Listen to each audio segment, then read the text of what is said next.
Comentario Daniel capítulo 4. Este capítulo es un documento oficial de Babilonia, escrito por el mismo rey. Es la historia de su conversión y es tremenda historia. Tenga presente que se escribió 7 años después de la experiencia misma, de modo que los versículos 1 al 3 y 37 son el testimonio público de Nabucodonosor de lo que Dios le hizo a él y por él. Consideraremos estos versículos al final de nuestro estudio. Ahora veamos el relato del sueño del rey. El sueño recibido. Capítulo 4, versículos 4 al 18. Era en un tiempo de paz y prosperidad que Dios le envió este sueño al rey, porque él mismo en realidad era una advertencia divina de que sus pecados a la larga lo iban a alcanzar. Él estaba seguro, pero era una seguridad falsa, similar a la que Jesús describió en la parábola del rico insensato. Lucas capítulo 12, versículos 15 al 21. Es cuando este perverso mundo descanse en paz y seguridad que el juicio de Dios caerá. Primera Tesalonicenses capítulo 5, versículo 3. La única seguridad y descanso verdadero se halla en Jesucristo. El sueño fue así: vio un enorme árbol que daba sombra en toda la tierra, con aves y animales refugiándose bajo él, y oyó una voz angélica diciendo: derribad el árbol. El árbol se derribó, pero la cepa se dejó en la hierba húmeda, con ataduras de hierro durante siete tiempos. No hace falta decirlo, el rey quedó muy perturbado con este sueño, especialmente porque había recibido otro sueño en los primeros años de su reinado y porque estaba realmente relacionado con el futuro de su reino. El rey convocó a sus sabios y les contó el sueño, pero no pudieron explicarlo. Recuerde cómo se jactaron en el capítulo 2 ni el sueño, y te mostraremos la explicación. Los sabios, según el mundo, se jactan de su gran sabiduría, pero no pueden comprender ni explicar las cosas de Dios. 1 Corintios capítulo 2, versículos 14 y 15. El rey sabía que solo un hombre podía resolver el problema: Daniel, el hombre de Dios. Así que llamó a Daniel a su trono y le relató el sueño que le había dejado perplejo. Nabucodonosor tenía poder, riqueza y gloria, pero no podía describir el futuro. El cristiano más pobre es más rico que él, porque en la palabra tenemos el programa de Dios para el futuro. El sueño revelado, capítulo 19 al 27. Dios usó a Daniel para hacer una luz en las tinieblas, porque le reveló el significado del sueño, pero la revelación dejó atónito al profeta durante una hora. Esta debe haber sido la hora más larga en la historia del rey. Para Daniel fue claro que el mensaje del sueño era inquietante. No lo tomó a la ligera ni lo dijo descuidadamente. Un verdadero profeta siempre simpatiza con su mensaje, siente la carga del mismo y entrega con fidelidad la palabra de Dios. Muchos tienen la idea de que la sabiduría y conocimiento espiritual siempre conduce al gozo y al testimonio, cuando algunas veces lleva a la aflicción y al silencio. La reacción de Daniel a la verdad respecto a los 70 años de cautiverio. La aplicación no es difícil de captar. El árbol representaba a Nabucodonosor y su gran reino, versículos 20 al 22. Dios a menudo usa la figura de un árbol para ilustrar un reino. Ezequiel capítulo 31 es un ejemplo, al igual que Mateo capítulo 13 versículos 31 y 32. Un árbol es un buen símbolo de un reino terrenal, porque está arraigado en la tierra y depende de ella para su alimento y estabilidad. Las otras naciones que buscaban en Babilonia protección y provisión se indican mediante animales y aves que vivían en el árbol y bajo él.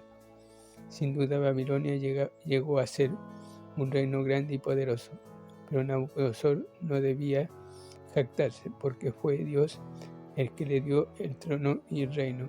Esta era la lección que el monarca iba a aprender por la vía difícil. El vigilante y santo es un ángel de Dios, designado para trabajar en el reino de Babilonia. Daniel capítulo 10, versículo 4 al 20 nos informa que los ángeles están muy activos en los asuntos de las naciones del mundo.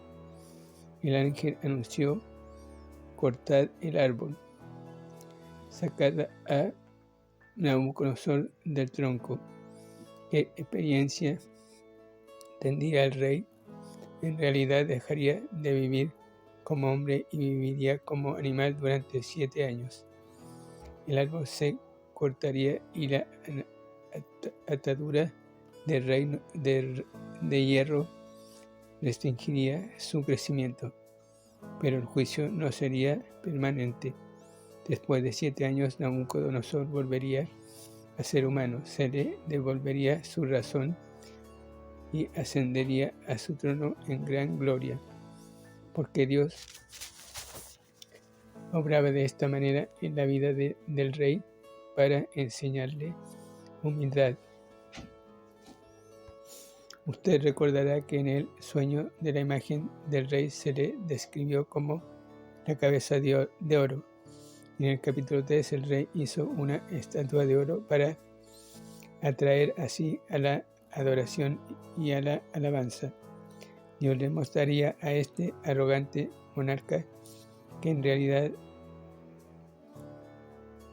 de corazón era una bestia. En más, en el capítulo 7 Daniel tendrá una misión que muestra que todos los imperios no son sino bestias salvajes. Daniel le advirtió al rey que se arrepintiera y cambiara sus caminos. Deja tus pecados, le suplicó, y tal vez Dios te dará perdón y tiempo para que le sirvas. Después de todo, Dios le habló al rey en 2 ocasiones diferentes: el sueño del capítulo 2 y el episodio del horno de fuego en el capítulo 3. Y es peligroso cerrar los oídos a Dios. El sueño realizado, versículo 28 al 36. Ocurrió como Daniel dijo. Dios le dio a Nabucodonosor un año entero para considerar la advertencia y abandonar sus pecados, pero el rey hizo caso omiso. A decir verdad, se ensoberbeció más y más en sus logros. Pero llegó el día cuando el juicio cayó y la naturaleza animal del rey se reveló para que todos la vieran. Lo arrojaron de su palacio. Vivió 7 años como una bestia en el campo, comiendo hierba como un buey. Cuando Dios quiere humillar a un rey orgulloso, puede hacerlo rápido y completamente. Esto no fue para siempre. Después de 7 años, Nabucodonosor se convirtió.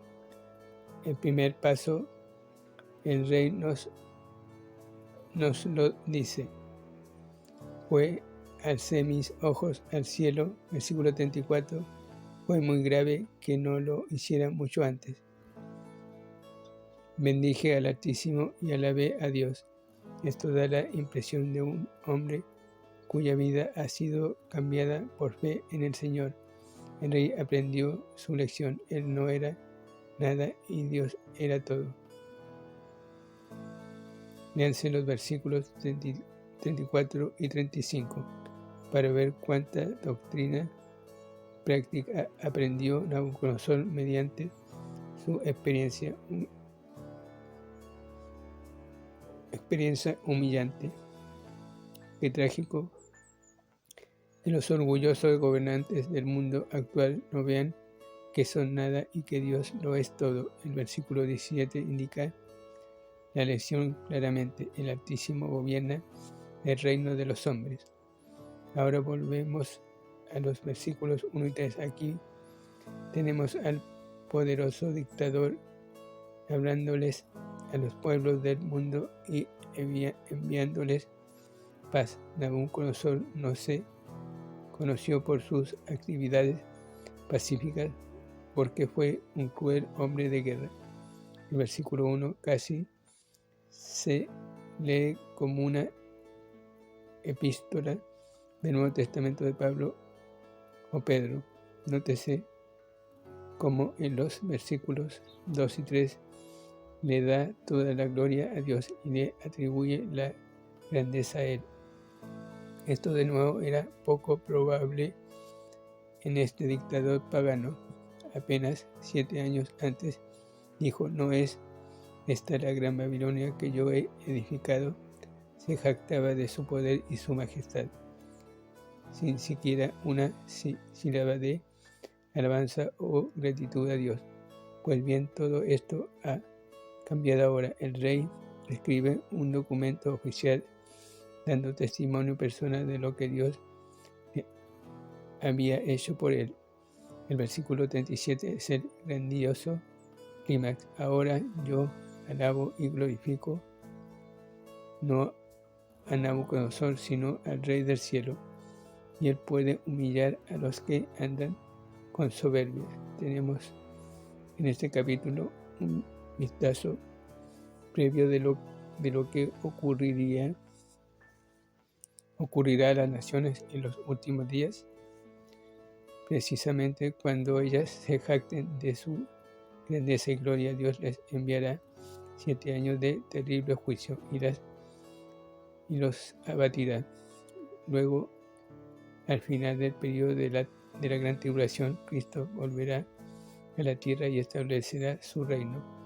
Las naciones que han confiado en Él entrarán en el reino glorioso.